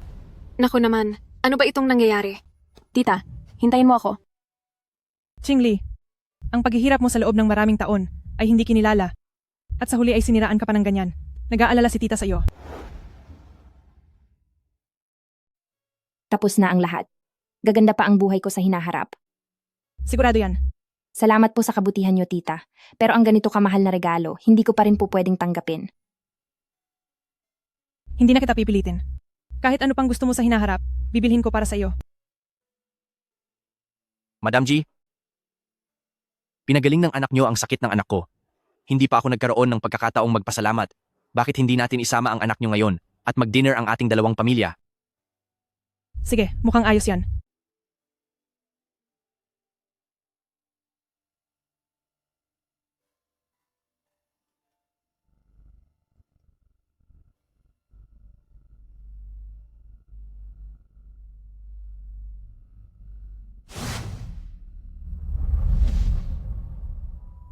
Ye Qingli ang anak ni pamilyang Shen?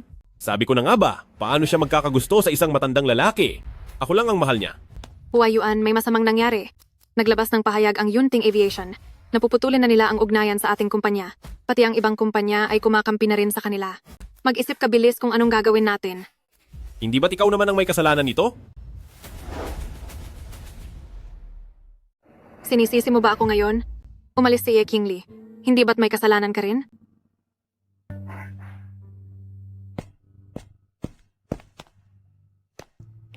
Tita, bakit hindi ko na lang muna isama si Huayuan para magbakasyon at ikaw muna ang mamahala sa kumpanya? Pagbalik ko, sinisiguro kong ibabalik ko ang isang masigla at punong-puno ng buhay na Huayuan.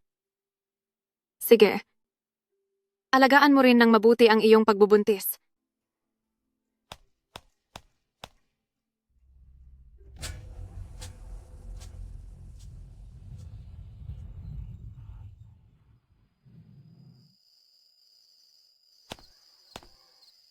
Itong si Jiang Xiao naman talaga. Sinabihan siyang isama ka para maglibang, pero umalis siyang mag-isa. Mu Huayuan, pwede bang magpakatatag ka naman?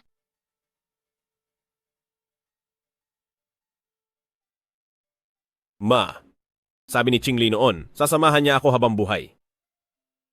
Kung alam ko lang sana na si Ye Qingli ay si tagapagmana ng pamilyang Shen, hindi sana ako nagkaroon ng masamang tingin sa kanya. Ayaw niya talagang sabihin.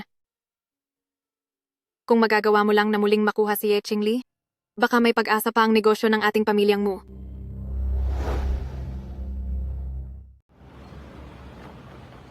Qingli, pwede bang magkaayos na tayo? Ako ang senyorito mo, at ikaw ang tagapagmana ng pamilyang Shen. Bagay tayo dahil pareho ang ating katayuan sa buhay. Parehong katayuan? Ang maliit na yaman ng pamilyang Munyo, hindi kailanman papansinin ng pamilyang Shen namin.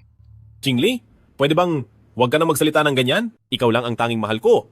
At ikaw lang ang mananatiling manugang ng pamilyang mo. Pero 3 araw na ang nakalipas, mismong ang nanay mo ang nagsabi na si Jiang Xiao ang tunay na manugang ng pamilyang mo. Kalokohan lang ang lahat ng sinabi niya. Kalokohan? Nagdadalang tao si Jiang Xiao sa anak mo. Kalokohan pa rin ba ang tingin mo roon? Anong anak? Mula noon hanggang ngayon ay hindi ko siya kailanman ginalaw, kaya paano magkakaroon ng anak? Noon, hinayaan mong manatili si Jiang Xiao sa tabi mo, at ngayon naman ay itinatanggi mo siya. Nakakadismaya ka. Pwede bang maging mature ka naman, magkaroon ka ng paninindigan at responsibilidad bilang lalaki? Qingli, may flight pa ako, aalis na ako. Qingli, bakit ang lupit mo sa akin? Ano ang kailangan kong gawin para lumingon ka uli sa akin? Bitiwan mo ako, pakawalan mo ako. Pakawalan mo ako. Bitiwan mo ako. Okay ka lang ba? Oo.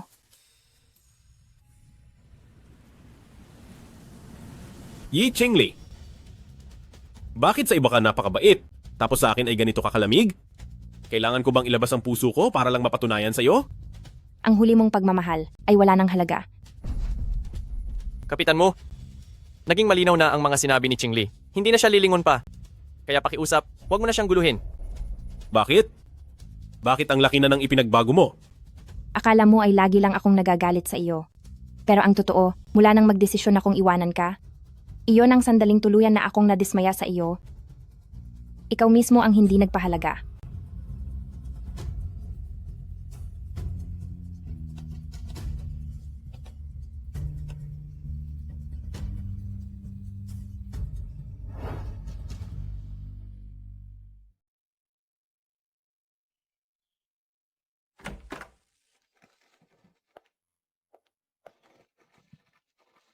Huayuan.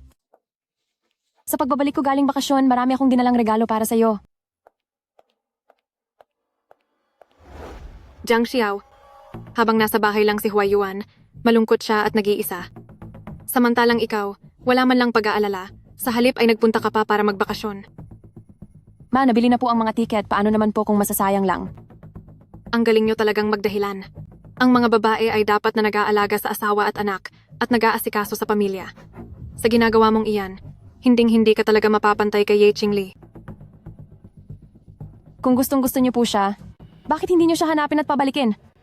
Ikaw, Huayuan, bakit hindi mo man lang ako kampihan?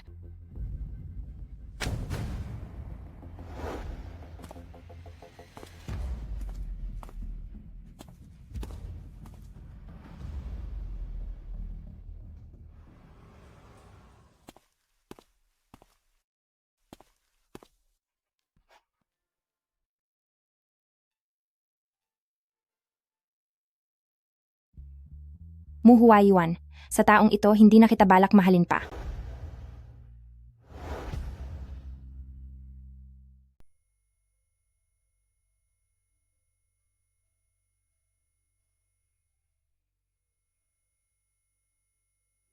Aling Zhao? Noong ika-31 ng Oktubre, ano ba ang nangyari sa loob ng bahay? Hayaan niyo pong mag-isip ako. Iyon po ang araw na naospital ang matandang madam dahil sa sakit sa bato. Noong araw na iyon, ang madam ay abalang-abala sa pag-aasikaso sa ospital. Ay, hello po. Itatanong ko lang po kung nasa anong palapag ang botika. Nasa ikalawang palapag po, sa A003. Salamat po. Huay Yuan, sa wakas ay dumating ka rin. Huay Yuan.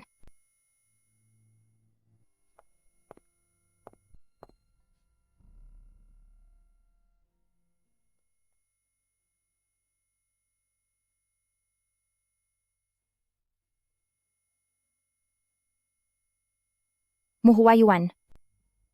Inaalagaan ko ang iyong ina. At ginagawa ang lahat para sa pamilyang ito. Habang ikaw naman ay may kasamang ibang babae at nagpapalalim ng inyong ugnayan.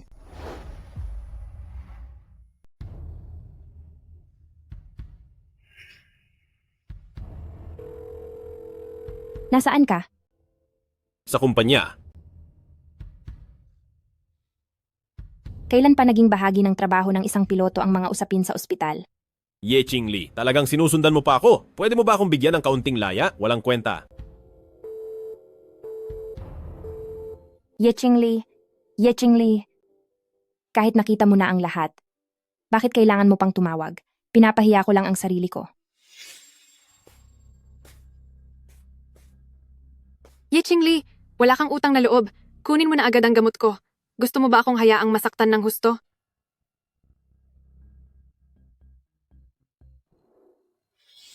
Senyorito, may isa pa po akong sasabihin.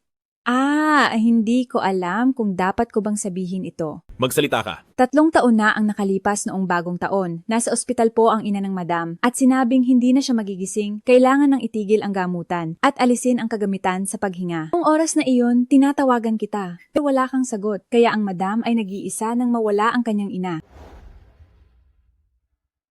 Inatid na niya ang kanyang ina. Monsieur, ang iyong ina ay mayroon ng palatandaang wala na siyang pag-asa. Kung itutuloy ang mga gamot, lalo lamang siyang mahihirapan. Ang pinakamainam na solusyon ay ang hayaan na siyang mamahinga ng payapa. Pinapunta ka ni Chairman Shen para masilayan siya sa huling pagkakataon. Madam. Nakausap mo na ba si Senyorito? Hindi pa po.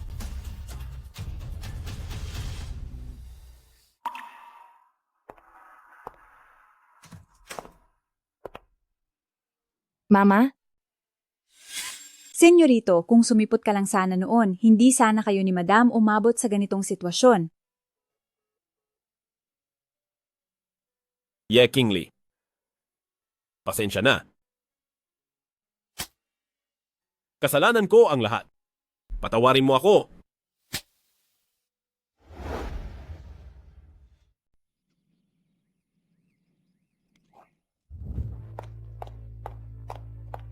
Jiang Xiao, alam mo namang hindi ka buntis, pero ang lakas ng loob mong lokohin ako. Tama, niloko nga kita. Dahil hindi ka naman buntis, kunin mo na ang mga gamit mo. At lumayas ka sa aming pamilyang mo. Ang marangyang buhay na ito ay hindi para sa isang gaya mo. Hindi mo man lang mapapantayan ang isang ikasampu ni Ye Qingli.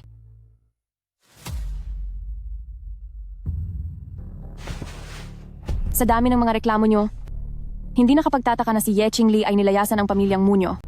Ikaw, alam ko na sa ngayon hindi mo na siya mapapabalik. Kayo at si Ye Qingli ay talagang hindi magka-level. Masyadong mataas ang pamilyang Shen para sa inyo.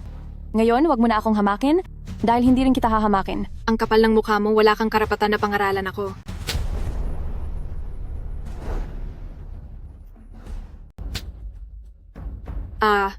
Ang lakas ng loob mong saktan ako. Ngayon, hindi kita uurungan. Tama na po. Ay nako, tumigil na kayo.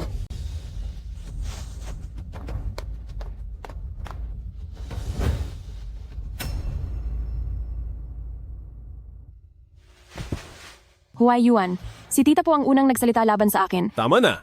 Aling Zhou, ilabas niyo siya rito. Muhuay Yuan, anong ibig mong sabihin? Noong kailangan mo pa ako, sunod-sunuran ako sa iyo. Ngayong sawa ka na, palalayasin mo lang ako. Muhuay Yuan, napakasama mo talaga. Buti nga at iniwan ka ni Ye Qingli. Isinusumpa ko ang inyong pamilyang mo na hinding-hindi na uunlad ang negosyo nyo. At isinusumpa kita na hinding-hindi ka na makakahanap ng pag-ibig kailanman. Ay nako.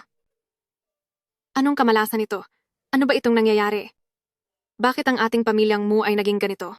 Ang ating pamilyang mo, mawawala na ba talaga ang lahat? Magsalita ka naman.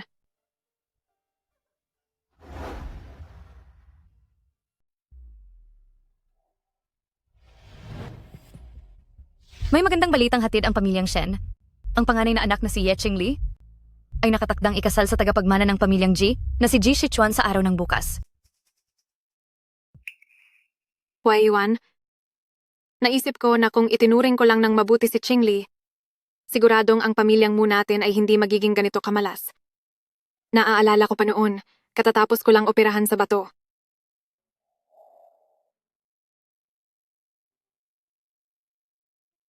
Bakit puro ganito na lang ang pagkain? Ma, katatapos niyo lang po kasi ng operasyon, kaya sinadya ko pong gawing simple lang ang luto. At ipinaglaga ko rin po kayo ng barley water. Sino namang iinom ng barley water na yan? Aling Zhao, kunin mo ang mga gamit at sumama ka sa akin sa labas. Ma, Ako itong naging matandang ulyanin na siyang nagtaboy sa isang mabuting manugang palabas ng bahay na ito. Huai Yuan, maaari mo bang pakiusapan si Qingli? Pabalikin mo siya. Hindi kakayanin ng pamilyang Mu natin nang wala siya. Susubukan ko na lang uli. Pa, pinapatawag niyo po ba ako? Maupo ka.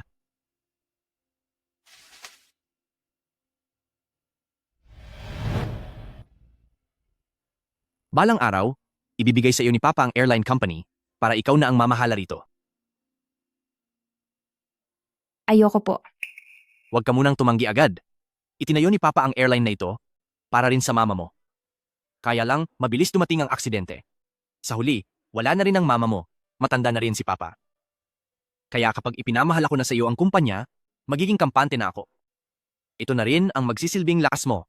Kung sakali mang ang batang iyon na si pamilyang G ay maging katulad din ng walang hiyang si Mu Huaiyuan, si Papa, kahit na naka-wheelchair na balang araw, susunduin pa rin kita pabalik. Sabi niyo yan ha. Bukas na ang seremonya ng engagement. Sasamahan muna kita para bumili ng maayos na suit. Sige.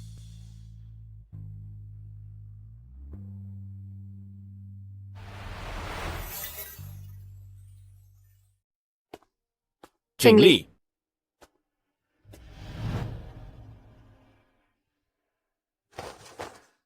Qingli, ang lahat ng ginawa mo para sa pamilyang Mu noon, alam ko na ang lahat. Alam ko na talagang nagkamali ako. Pakiusap, bumalik ka na, maaari ba? Qingli, alam din ni Mama na nagkamali siya. Sa lahat ng taon na tiniis mo ang masama kong ugali, inalagaan mo pa ako ng buong puso. Basta bumalik ka lang, pagsisilbihan ka namin ni Aling Zhou. Anong nangyayari rito? Hindi ba mga tao ito ng Huayuan Aviation? Bakit sila nakaluhod sa harap ni na Chairman Shen at Senyorita? Ano pa nga ba ang dahilan? Nabalitaan ko na noon ay sobrang naapi si Senyorita sa loob ng pamilyang Mu nila. Ngayong alam na nila ang totoong katayuan ni Senyorita. Ngayon lang sila hihingi ng tawad. Ang sasama talaga ng mga lalaki.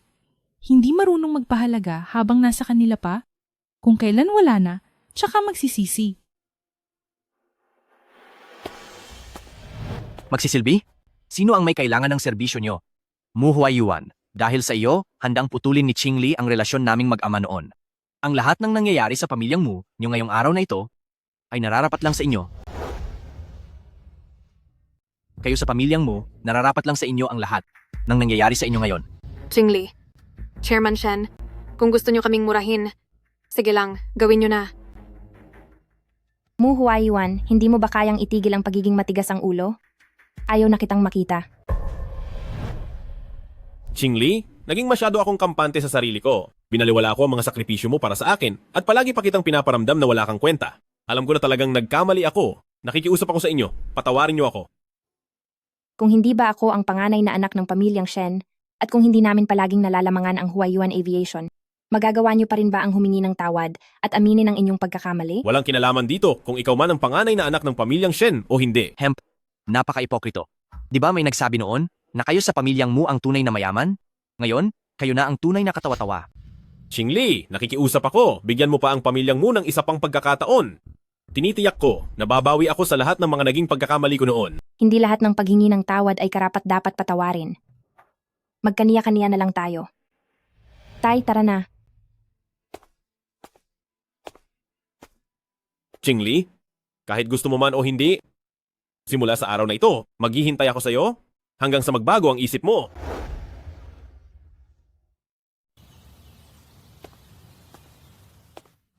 Pa, sa suot mong suit na yan, hindi pa rin nababawasan ang kisig mo gaya noon.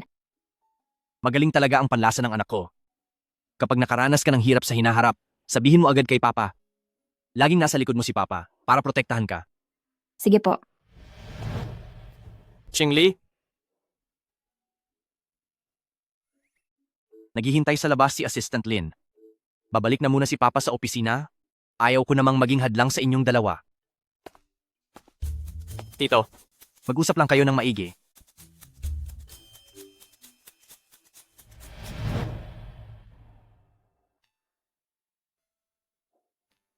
Qingli, Salamat. akala ko pagkatapos mo masaktan, hindi mo natatanggapin ang panliligaw ko. Hindi ko hahayaan na dahil sa isang beses na pagkabigo, ay kukulong ko na lang ang puso ko sa isang hawla. Dahil sa nakaraan kong kasal, natutunan ko na. Ang pagkilala sa halaga ng bawat isa at ang pagbibigay ng respeto, ang pundasyon ng isang maayos na pagsasama. At ikaw, hindi mo ako binigyan ng kahit anong limitasyon. Pinaramdam mo sa akin ang iyong pagkalinga at pag-unawa. Qingli, bagaman tinanggap mo na ang alok kong pakikipag-engagement, ngunit pakiramdam ko pa rin ay, hindi dapat mawala ang tinatawag nating seremonya.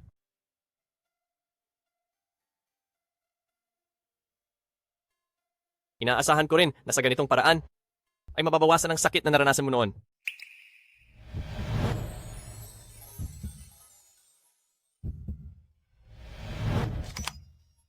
Qingli, payag ka bang magpakasal sa akin?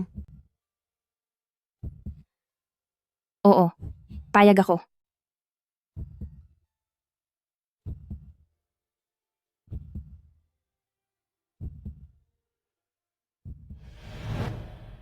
Qingli, salamat! Dahil mula pa nung kabataan ko hanggang ngayon, ang 10 taon kong paghanga ay nagkaroon na ng kasagutan.